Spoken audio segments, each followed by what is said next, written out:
You kind of get a kick out of Yeah. it. You feel like you've lived through someone else's lifetime almost when you have a real conversation with someone. Yeah. You know, one thing that I've seen about your mind now? What? What do you think it is? I don't know. You're still a little... Okay, wait, hold on. First, you're Janvikapoor. Okay, and the world's eyes are on you right now. But at the same time, parallelly, you're still this humble, nice, pavam, slightly underconfident. Oh, severely underconfident. Yeah, that's there. Like, why is it difficult for you to think that you're an attractive lady? I don't know. What's weird about it? Like, why don't you just embrace it? Because I think that, and I've said this many times before, but I think that from a very young age, there have been versions of this nepotism debate that have made their way into my life. Cool.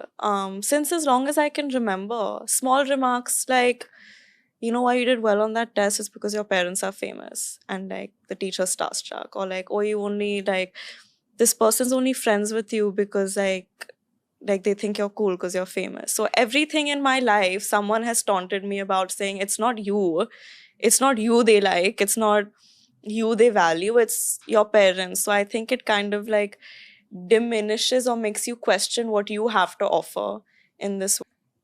I think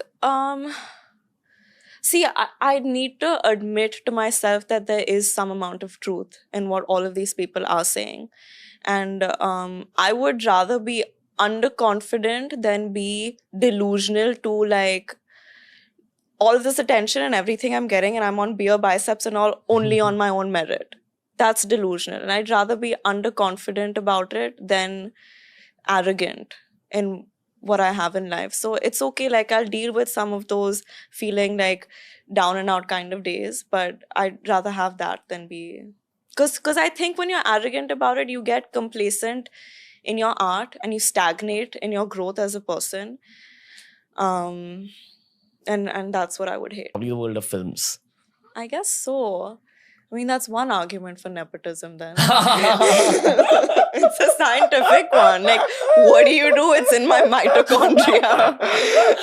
No, fair. Our reproductive parts. Like, involuntarily, you just know this information. Everything. My dinner table conversations were, It's like uteruses. Yeah, uterus. And this one didn't get a period. And it's all in my mind. How attractive for like dinner table talk.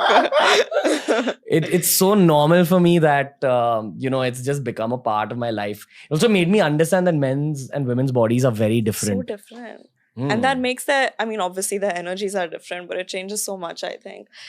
What this did to me as a child growing up, I love. I was telling you before, I skipped a lot of school. So my education was primarily on like my dad's film sets or traveling with my mom, and formal education is very important. But the things that I learned traveling with them on a film set, so much about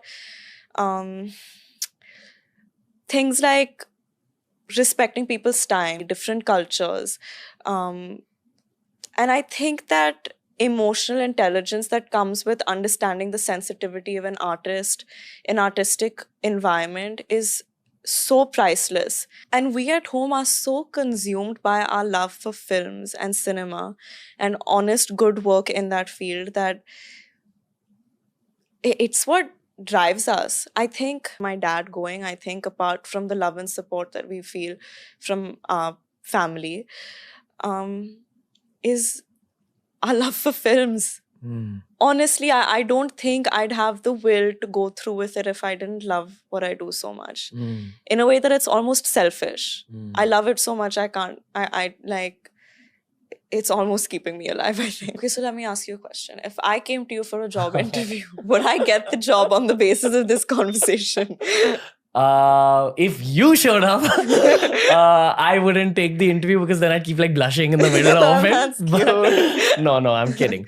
Okay, you want me to break you down professionally? Yeah. Like, sometimes we get penalized for having, for not seeming interested or interesting in our answers, but the questions that are being asked are impersonal and generic also. And more often than not, asked with the intention of trying to get clickbait.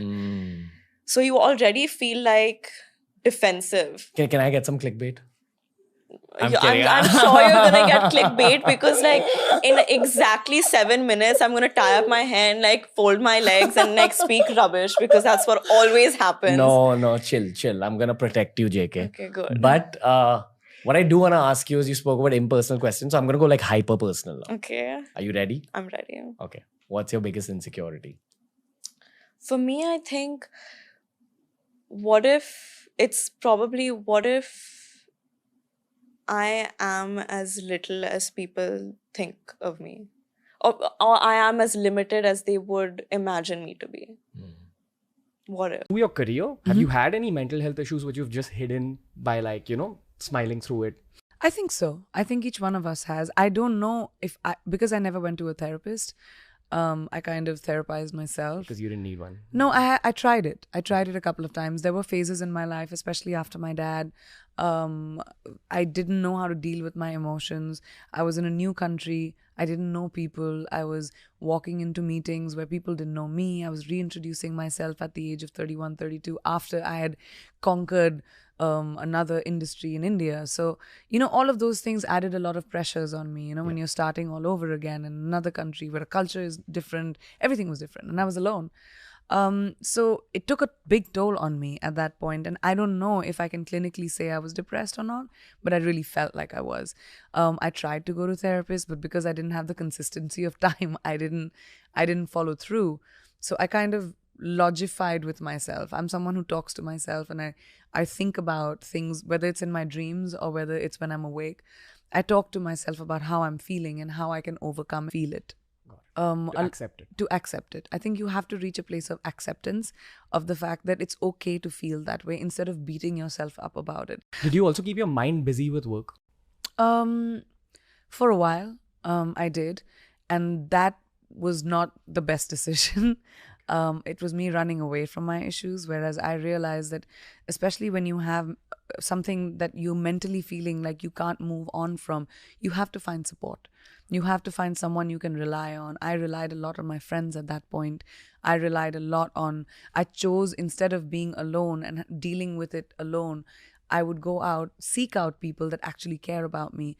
And I think a lot of kids don't do that. Because of stuff we read and people's opinions that we read online, and trust me, no one has more opinions about someone as they do about me. I get so many opinions from people, good, bad, ugly. Social media can be good and can be evil. If you focus on the good, the idea of social media was to get people together. It was never to make people feel like they are Targeted. They're targets. Exactly. So I think instead of focusing on the negativity and taking the pressure off, it's important, if you're feeling down, dark, deep, to not keep it to yourself, to not be alone. It's very important to find someone that you can talk to, even if they can't help you. It doesn't have to be a therapist. It could be your mom. It could be your friend. It could be someone. But don't do it alone. God, that's your biggest advice. Yes. Find support from someone. Find support. Because a lot of kids end up like taking their lives, end up, you know, getting into deep, dark places because they think they have to solve it themselves. You don't. The beauty of this film was the takeaway of this movie, which I think when you guys go and watch it, you'll realize that it's the philosophy of the movie. What she means by a sky is pink is don't let anyone tell you what the color of your sky is. मेरे दिमाग में ये चल रहा है कि वो aunty थी ना, उसने नजर डाला है मेरे पे. ये बहुत I need to change this. Actually मैं हाल ही में ये सनी संस्कारी की तुलसी कुमारी के लिए शूट कर रही थी 2-3 दिन पहले. बहुत मज़ा बॉम्बे में, बहुत ही ज़्यादा मज़ा आ रहा है. रोमांटिक कॉमेडी है. मैं पहली बार कॉमेडी कर पा रही हूँ. आई थिंक मैंने मेरे करियर में बहुत सारे ऐसे लाचार, बेचारी, दुखी आत्माओं का किरदार निभाया है. पहली बार ऐसे लग रहा है कि मैं मतलब मज़े आ रहे हैं, कुछ मज़ेदार कैरेक्टर है. एंड इनफैक्ट इवन देवरा में बहुत बहुत मज़ेदार कैरेक्टर है. उलझ की जिक्र की थी आपने. एक चीज़ जो मुझे बहुत पसंद है उलझ के किरदार में, वो ये है कि वो बहुत क्लियर, एम्बिशियस, फोकस्ड और बिल्कुल लाचार नहीं है. बहुत एजेंसी है उसमें. ओहो गुलशन ने तो आपको सब कुछ. मैं सोचती नहीं हूँ बचपन से कितना ट्रोल कर लिया, अभी भी अगर मैं करते रहते थे. मतलब जब से ये सोशल मीडिया का बूम हुआ है, मैंने ऐसे इतने सारे चीज़ें सुन ली अभी. I don't think much can bother me. But to be very honest I don't know, अगर एक फोटो का कुछ एडिट बन जाए उसे भी डीप फेक कहते हैं. तो वो तो मतलब होते कितने सालों से होते जा रहा है. काफ़ी होता है मेरे साथ भी. या आई think like as women, like you do get sexualized, not just in this country, all over the world. The male gaze, not just the male gaze, the way that women look at women is also very it's not always neutral. It very rarely is. And I think इस दौर में शायद हमारी समाज उस तरफ बढ़ रही है कि हम इन सारी चीज़ों को लेकर विमेन को लेकर और इज्जत से, बॉडी इमेज को लेकर और इज्जत से पेश आ रहे हैं. But as far as deep fakes को I can show you my phone right now, my tagged images. There'll be about 50 images of me, maybe taken today in this sari, but they'll edit like a bikini on me, or they'll edit like random things. And it's like, there'll be at least 30-40 of them right now. So I see it all the time. I don't know what to... The only fear, sometimes news portals pick it up as genuine images, which has happened a couple of times, and they say that, oh, she's spotted wearing nothing on the streets of Delhi. And that's a little problematic, but then they take it down if you tell them that it's fake. It is what it is. Like, you can't. अगर मैं सच में इस चीज़, it's so sad that I've become immune to it. Don't you think so? Like, it's quite traumatic for any woman to see a picture of herself like that. But मैंने accept कर लिया कि ये मेरे काम का एक हिस्सा है.